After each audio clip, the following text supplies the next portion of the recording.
I'd predict that Princess's treatment is quite arduous to have, and she's doing very well considering how arduous it is. Prince Charles is probably a bit lighter, the treatment, and therefore the side effects are less, and so he feels able to get back to it.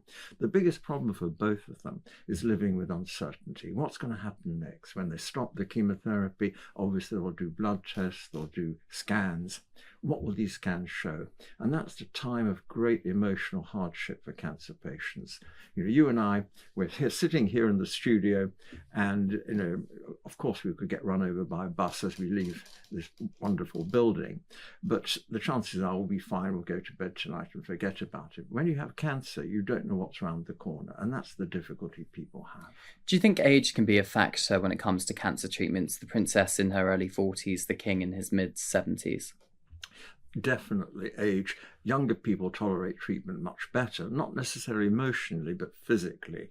Their bodies are able to tolerate the toxicity, the unpleasantness of chemotherapy. We make it as easy as possible. We've got lots of drugs now that we didn't have when I started in oncology to stop the sickness, to reduce the fatigue a little bit.